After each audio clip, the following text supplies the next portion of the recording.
로마서는 1장부터 11장까지가 교리적인 가르침이고 12장부터 16장까지가 실천적인 가르침입니다.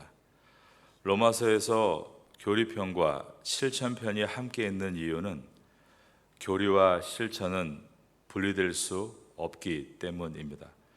성도는 말씀을 배우는 지적인 시간과 배운 말씀을 행하는 실천적인 시간이 충족될 때 비로소 진리를 삶에 이뤄갈 수 있습니다.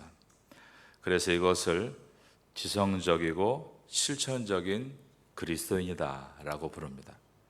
12장부터는 배운 말씀을 어떻게 삶에 실천할 것인가 실천편에 들어서면서 1절과 2절은 성도와 하나님과의 관계에 대한 권면이 나옵니다. 1절에 보면 그러므로 형제들아 내가 하나님의 모든 자비하심으로 너희를 권하노니 너희 몸을 하나님이 기뻐하시는 거룩한 산 제물로 드리라. 이는 너희가 드릴 영적 예배니라. 너희는 이 세대를 본받지 말고 오직 마음을 새롭게 함으로 변화를 받아 하나님의 선하시고 기뻐하시고 온전하신 뜻이 무엇인지 분별하도록 하라. 이처럼 첫 번째는 성도와 하나님과의 관계에 대해서 실천할 부분을 이야기했습니다. 이어서 3절에서 8절은 성도로서 자기 자신과의 관계에 대한 권면이 나옵니다. 가지고 있는 자신의 은사에 대한 말씀들이 나와 있습니다. 이처럼 두 번째는 성도로서 자신과의 관계에 대한 말씀입니다. 이어지는 9절에서 16절은 교회 안에서 성도로서 다른 성도와의 관계에 대해 권면하고 있습니다. 12장 10절과 11절에 보면 형제를 사랑하여 서로 우애하고 존경하기를 서로 먼저 하며 부지런하여 게으르지 말고 열심을 품고 주를 섬기라 라고 되어 있는 것입니다. 이처럼 세 번째는 성도들이 다른 성도와의 관계를 어떻게 해야 되는가에 대해서 말씀했습니다. 이어서 17절에서 21절은 성도로서 세상 사람들과 어떤 관계를 맺을 것인가에 대한 말씀입니다. 그리스도인들과 세상 사람들과의 관계를 말씀하는데 특별히 그리스도인들을 원수라고 생각하는 그런 핍박하는 세상과 어떻게 관계를 맺어야 되는가에 대한 말씀입니다. 로마서 12장 9절에서 16절은 성도의 사랑에 대해서 먼저 말씀하고 그리고 12장 14절과 17절에서 21절은 사랑의 극치인 우리를 핍박하는 원수를 어떻게 사랑할 것인가에 대해서 가르치는 말씀입니다. 12장 14절을 먼저 보겠습니다. 너희를 박해하는 자를 축복하라. 축복하고 저주하지 말라라고 되어 있습니다. 그리고 17절에서 21절도 핍박하는 자에 대한 말씀인데 뭐라고 되어 있는가 보겠습니다. 아무에게도 악을 악으로 갚지 말고 모든 사람 앞에서 선한 일을 도모하라. 할 수 있거든 너희로서는 모든 사람과 더불어 화목하라. 내 사랑하는 자들아 너희가 친히 원수를 갚지 말고 하나님의 진노하심에 맡기라. 기록되었으되 원수 갚는 것이 내게 있으니 내가 갚으리라고 주께서 말씀하시니라. 내 원수가 줄이거든 먹이고 목마르거든 마시게 하라. 그리함으로 내가 숯불을 그 머리에 쌓아 놓으리라. 악에게 지지 말고 선으로 악을 이기라. 예수님의 산상수훈의 말씀에 기록되어 있는 마태복음 5장 44절 이하에 보면 예수님께서 원수에 대해서 가르치신 내용이 나옵니다. 나는 너에게 이르노니 너희 원수를 사랑하며 너희를 박해하는 자를 위하여 기도하라. 이같이 한즉 하늘에 계신 너희 아버지의 아들이 되리니 이는 하나님이 그 해를 악인과 선인에게 비추시며 비를 의로운 자와 불의한 자에게 내려주심이라. 예수님이 말씀하신 내용입니다. 여러분 어떻습니까? 성경은 이렇게 말하고 있지만 정말 원수까지 사랑하는 것이 가능한 일입니까? 혹은 원수에게까지 사랑하려고 우리가 노력을 해본 적이 있습니까? 아무리 도덕적인 사람이라고 해도 원수에 대한 사랑을 이뤄낼 수는 없는 것입니다. 아무리 이성적인 사람이어도 원수를 사랑할 수는 없습니다. 원수를 사랑하려고 하는 의지도 갖지 못하고 그런 열매를 맺을 능력도 없습니다. 원수를 사랑하라, 이 말씀은 세상 사람에게 주어진 명령이 아닙니다. 예수님의 보혈로 나의 죄를 씻음받고 구원받은 성도에게 주어진 명령입니다. 이 명령은 그러니까 저와 여러분에게 주어진 명령인 것입니다. 오늘 본문을 자세히 보면 세 개의 부정 명령문과 세 개의 긍정 명령문으로 되어 있습니다. 12장 17절을 보면 아무에게도 악을 악으로 갚지 말고, 이것은 뭐뭐하지 말라 부정 명령입니다. 모든 사람 앞에서 선한 일을 도모하라, 이것은 긍정 명령입니다. 19절에 보면 친히 원수 갚지 말고 뭐뭐하지 말아라 부정 명령이고, 하나님의 진노하심에 맡기라, 이것은 긍정 명령입니다. 20절에 가서 내 원수가 줄이거든 먹이고 목마르거든 마시게 하라, 긍정 명령이고, 21절에 악에게 지지 말고 부정 명령이며 마지막 선으로 악을 이기라, 긍정 명령으로 되어 있습니다.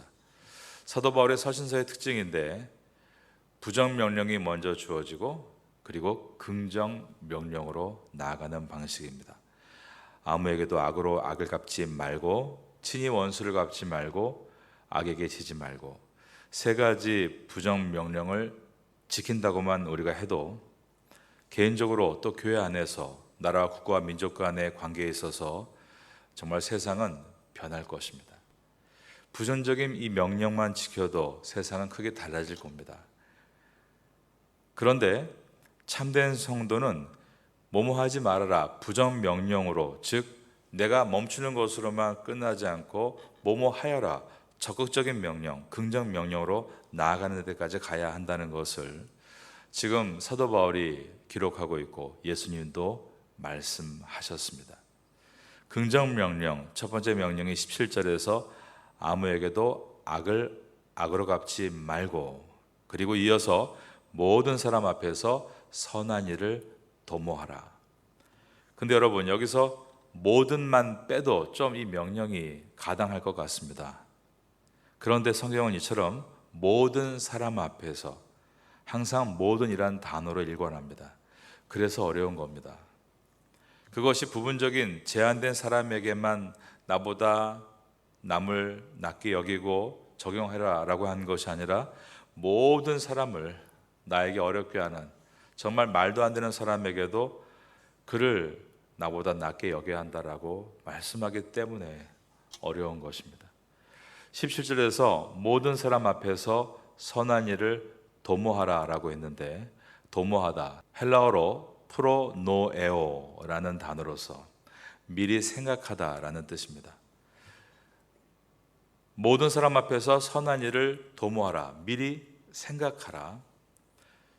아무에게도 악을 악으로 갚지 말고, 이것은 본성적으로 반응하지 말라라는 것이죠. 악한 일에 대해서 본성적으로 반응하지 말고 선한 일을 프로노에오, 도모하라, 미리 생각해서 대비하고 만나고 이야기하라라는 뜻입니다.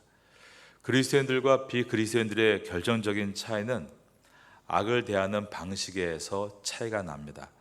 18절을 보겠습니다. 할 수 있거든 너희로서는 모든 사람과 더불어 화목하라. 여기에도 모든 사람과 더불어 화목하라 라고 되어 있습니다. 그런데 화목의 조건이 두 가지가 있습니다. 첫 번째가 할 수 있거든 이라고 되어 있고, 두 번째가 너희로서는 이라고 되어 있습니다. 만일 여러분이 화목을 하려고 마음으로 결정했습니다. 그리고 실행에 옮기는데 계속해서 실행에 옮겨도 상대방이 화목을 거절한다면 어쩔 수가 없을 겁니다. 이것이 할 수 있거든의 의미입니다. 할 수 있거든, 이 말은 할 수 없는 경우가 분명히 있다는 말씀입니다. 두 번째 조건은 너희로서는 이라는 것입니다. 이 말은 그는 받아들이지 않을 수 있고 그는 그렇게 가지 않을 수 있지만 너희로서는, 이 말은 그리스도인들은 항상 그 순간에 화평의 걸림돌이 돼서는 안 된다라는 말씀입니다. 그러나 화평하기 위해서 우리가 도덕적으로까지 무너지고 신앙적으로 무너져서는 안 된다는 것을 늘 기억해야 합니다. 어떻게 보면 이것이 오늘 본문의 핵심입니다. 도덕적으로 신앙적으로 포기하면서까지 화평한다는 것은, 그것은 연합하는 것이 아니라 야합하는 것입니다. 선으로 함께하는 것이 아니라 악으로 치닫는 것입니다. 우리는 선으로 연합해야지 악으로 야합할 수는 없습니다. 사랑은 항상 진리와 함께 있어야 합니다. 19절입니다. 내 사랑하는 자들아, 너희가 친히 원수를 갚지 말고 하나님의 진노하심에 맡기라. 기록되었으되 원수 갚는 것이 내게 있으니 내가 갚으리라고 주께서 말씀하시니라. 20절에는 내 원수가 줄이거든 먹이고 목마르거든 마시게 하라. 그리함으로 내가 숯불을 그 머리에 쌓아 놓으리라 라고 되어 있습니다. 하나님께서 친히 원수를 갚지 말라라고 하시는 것은 악을 심판하는 것이 잘못됐다, 필요 없다가 아니라, 악을 심판하는 것은 인간의 일이 아니라 하나님의 일이기 때문이다 라는 뜻입니다. 인간의 판단은 절대 옳을 수 없고 어쩔 수 없이 인간은 자기 방어적인 생각과 말을 하게 되고 자기 중심적일 수밖에 없습니다. 그래서 인간은 늘 편협한 재판관이 될 뿐입니다. 의로우신 재판관은 오직 하나님 한 분이십니다. 우리가 다른 사람을 판단해야 될 때 늘 우리는 나의 오판의 여지를 남겨두고 봐야 합니다. 내가 잘못 볼 수 있다는 것입니다. 저 사람의 끝이 내가 생각하듯이 꼭 그렇게 끝나지 않을 수 있다는 것입니다. 저 사람도 하나님 안에서 얼마든지 변할 수 있다. 이것이 우리의 생각이 되어야 합니다. 왜냐하면 하나님은 모든 한 사람 한 사람의 처음이시요 끝이시기 때문입니다. 사도 바울이 교회를 잔인하게 박해하던 사람이지 않았습니까? 그런데 그가 이렇게 교회를 위해서 순교하는 사도가 될 줄 누가 알았겠습니까? 그래서 바울은 입만 열면 카리스, 즉 은혜라는 단어를 외친 것입니다. 은혜요, 은혜요, 은혜로다. 저도 코로나를 생각할 때마다 은혜요를 외치지 않을 수가 없습니다. 코로나가 시작되기 직전에 교회의 부목사님이 한국으로 귀임했고 담임 목사는 저 혼자 남게 되었습니다. 그런데 코로나가 시작되었기 때문에 목회자를 구할 수가 없는 상태였습니다.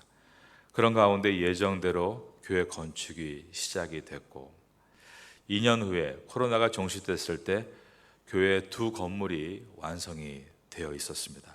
이것은 정말이지 사람의 힘으로 한 일이 결코 아니었습니다. 저는 그래서 코로나를 떠올릴 때마다 바로 떠올리는 것은 은혜요, 은혜요, 은혜로다입니다. 일도 은혜로 되는 것이고 그런데 사람도 은혜로 되는 것입니다. 그러므로 사람에 대해서, 상황에 대해서 항상 여지를 남겨두어야 합니다. 극단적인 생각을 피하고 극단적인 말을 피하고 은혜의 말을 해야 합니다. 그리고 직접 원수를 갚지 말아야 합니다. 19절에서 내 사랑하는 자들아, 너희가 친히 원수를 갚지 말고 하나님의 진노하심에 맡기라 라고 되어 있습니다. 그 이유가 기록되었으되 원수 갚는 것이 내게 있으니 내가 갚으리라 주께서 말씀했다는 것입니다. 그런데 여러분, 이 의미가 내 손에는 피를 안 묻히고 싶고 하나님이 누군가를 사용해서 그 원수를 좀 완전히 부셔버리면 좋겠다, 그런 의미가 아닙니다. 그럴 때 있지 않습니까? 인간은 다 그렇게 생각하는 것입니다. 저 못된 사람 천벌을 좀 받으면 좋겠다. 그러나 그것은 하나님의 생각이 아닙니다. 우리가 알고 있는 것처럼 다윗은 사울을 죽일 수 있는 기회가 2번이 있었습니다. 그런데 다윗이 사울을 죽이지 않았죠. 그러면서 하나님, 저 사울을 좀 죽여주세요. 그렇게 생각하지 않았다는 것입니다. 사울이 죽었을 때 성경에 보면 다윗이 너무 슬퍼합니다. 울며 금식을 합니다. 하나님은 다윗의 모습을 통해 바로 이것이 성도가 가져야 되는 마땅한 모습인 것을 보여주신 것입니다. 그러나 이런 사람이 많이 있겠습니까? 그것은 다윗이니까 할 수 있는 것이다. 그것은 사도 바울 정도 돼야 할 수 있는 것이다. 그것은 손양원 목사님이나 돼야 되는 것이다. 이렇게 생각합니다. 그런데 하나님은 우리에게 그런 사람이 되어야 한다라고 오늘 로마서에서 말씀하고 있는 것입니다. 19절의 말씀 다시 보겠습니다. 내 사랑하는 자들아, 너희가 친히 원수를 갚지 말고 하나님의 진노하심에 맡기라. 뿐만 아니라 그 다음 절에 보면 원수의 필요까지 채워주는 사람이 되어라 라고 말씀하고 있습니다. 20절입니다. 내 원수가 줄이거든 먹이고 목마르거든 마시게 하라. 그리함으로 내가 숯불을 그 머리에 쌓아 놓으리라. 이것은 인간의 이성으로는 불가능합니다. 이것은 오직 믿음으로만 가능한 일입니다. 손양원 목사님이 믿음으로 자신의 두 아들을 죽인 원수를 양자 삼으셨습니다. 여러분, 내 원수가 줄이거든 먹이고 목마르거든 마시게 하라. 그리함으로 내가 숯불을 그 머리에 쌓아 놓으리라. 이게 무슨 뜻일까요? 이사야서 6장에 보면 천사가 숯불로 이사야의 입술을 지지는 내용이 나옵니다. 어땠겠습니까? 엄청나게 뜨거웠겠죠. 그런데 이사야서는 이것이 이사야가 회개할 수 있는 방법이었다라고 설명합니다. 그러면 성도가 용서를 한 것뿐 아니라 원수의 필요까지 채워주었을 때 그 결과가 어떤 것인가? 원수의 머리에 숯불을 쌓게 되는 것이다 라고 했습니다. 이 뜻은 아주 엄청난 각성, 예리한 아픔이 원수의 양심에 뜨거운 숯불처럼 놓이게 된다는 뜻입니다. 이 아픔은 다윗이 사울을 2번 용서했을 때 사울이 느꼈던 아픔입니다. 다윗이 사울을 2번이나 용서하자 사울은 펑펑 울면서 너무나 부끄럽고 또 괴롭고 미안한 스스로의 각성이 일어나면서 다윗 곁을 떠나고 다시는 다윗을 죽이려고 추격하지를 않았습니다. 이것이 바로 원수의 머리에 숯불을 쌓는다라는 뜻입니다. 의인의 용서가 원수의 양심에 엄청난 각성과 예리한 아픔을 준다라는 뜻입니다. 원수는 이러한 성도의 헌신을 통해서 삶을 각성하게 되고 돌이킬 수 있는 기회를 얻게 되는 것입니다. 사도 바울이 되기 전에 사울이었을 때 사울의 머리에 숯불을 올려놓은 사람, 즉 사울의 양심에 엄청난 각성을 불러일으키게 했던 사람은 다메섹 도상에서 눈이 멀었던 그를 손을 들어 때리는 것이 아니라 형제여 따뜻하게 불러주면서 손을 들어 안수해 주었던 아나니아였습니다. 그리고 아무도 자신의 회심을 믿어주지 않아서 사도들 앞에 가지 못하게 할 때 자기의 목숨을 담보로 하고 이 사람 배반하면 내가 죽겠다, 그렇게 자기의 목숨을 담보로 사울을 사도들 앞으로 안내해 주었던 바나바였습니다.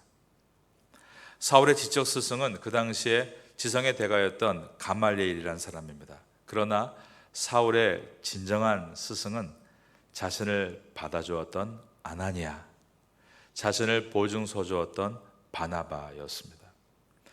이러한 영적 각성을 사도 바울이 경험했기 때문에 사도 바울도 훗날에 모든 성도들을 위해서 마땅히 순교의 자리에 나갈 수 있는 훌륭한 하나님의 사람이 될 수가 있었습니다. 원수를 사랑하라. 결코 불가능한 일입니다. 그러나 여러분, 어느 순간에 그 상황이 왔을 때 이 말씀을 떠올리게 해주시고 그리고 그것을 믿음으로 수용할 수 있도록 인도하시며 결국 내가 할 수 없지만 그를 용서할 수 있게 해주시는 분은 우리 안에 계신 성령 하나님이십니다. 여러분은 로마서를 지나면서 하나님의 위대한 계획과 은혜를 보고 있습니다. 이것이 삶에 적용될 수 있도록 나는 부족하지만, 나는 불가능하지만 하나님 이 말씀을 들었습니다. 이 말씀이 내 삶에 녹아지고 발현될 수 있도록 성령이여 인도하소서. 기도하시는 가운데 하나님 앞에 여러분의 믿음이 점점 더 한 발짝 한 발짝 발전해 나아가시는 은혜를 얻게 되시기를 예수님의 이름으로 축원합니다.